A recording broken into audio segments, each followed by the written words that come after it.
What's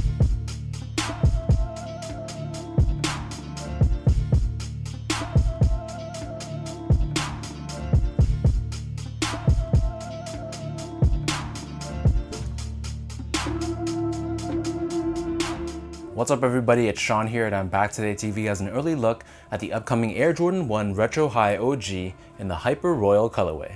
This pair is set to drop this coming Saturday, April 17th for a retail price of $170 US or $230 here in Canada, which is a $5 increase from your traditional Air Jordan 1 pricing. The official colorway for this shoe is Hyper Royal, Light Smoke Gray and White, and for all my Canadian viewers out there, this pair will be available at the Closet Inc. The Closet Inc. is my go-to spot for Air Jordan retros and Nike releases, and they're independently owned and operated right here in Southern Ontario in Canada. So if you guys are looking to grab this pair, I'll link the Closet Inc.'s website, their Instagram, along with a page to enter the raffle down below. So these Air Jordan 1s are definitely one of the most anticipated colorways of the year so far.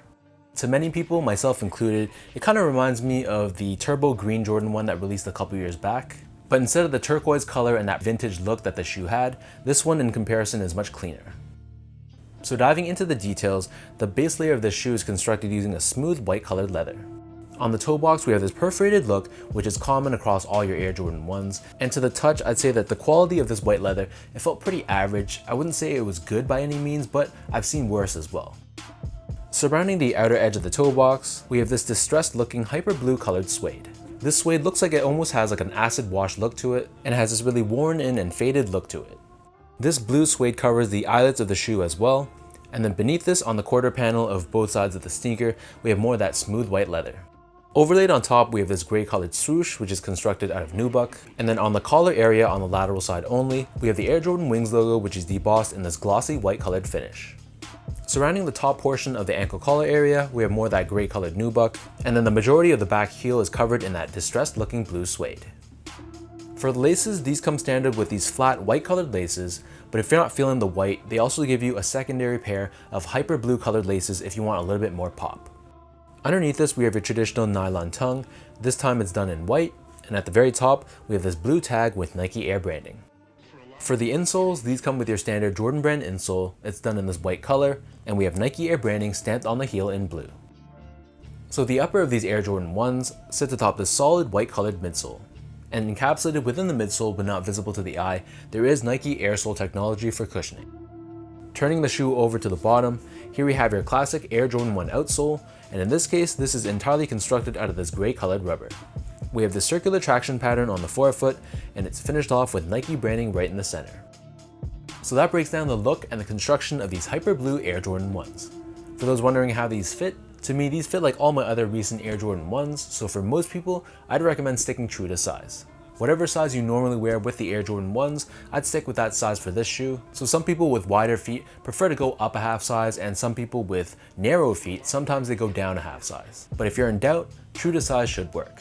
Next up, in terms of comfort, so these feel exactly like all my other Air Jordan 1s.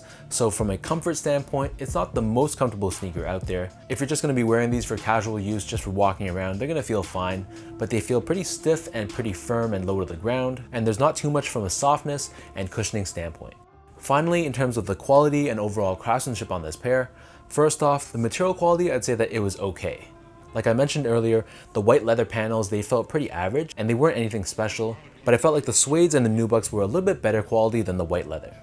And then from an overall craftsmanship standpoint, I'd say that Jordan Brand did a pretty good job. I had no visible issues with my shoe and really no complaints from that standpoint.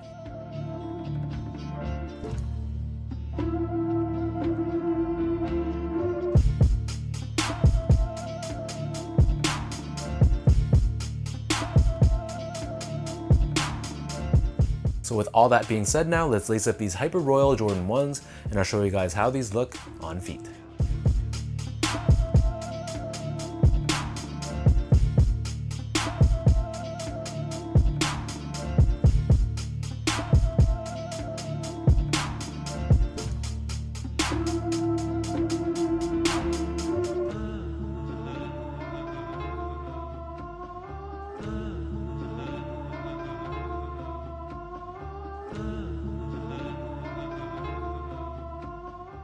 I know online there's a ton of discussion between this one and the UNC ones that released a couple months back over which of these two colorways is the better pair. For me personally, I like both of them, and I think if I had to choose one, I'd give the slightest edge to the UNC ones. I just prefer the more classic color blocking and style that shoe has. But don't get confused, these Hyper Royal ones are also very clean, they're very wearable, and it's a pair I'm very excited to add to my rotation. So let me know in the comment section down below what you guys think about this Hyper Royal Air Jordan 1. Between the UNC one and these ones, which of the two pairs do you guys prefer? And for this coming Saturday, if you guys don't manage to grab these for retail, is this a resale cop or is this a retail only pair? If you guys enjoyed this video, be sure to like, comment, and subscribe down below. You can follow me on Instagram at esco8, check out my Twitter at sean.go, and visit my website as well at seango.ca. Before I end this video, another huge thank you goes out to The Closet Inc. So again, for all my Canadian viewers, be sure to enter the raffle, link is down below. So thank you guys so much for tuning in. Hopefully you guys enjoyed this review, and I'll catch you guys all in the next video.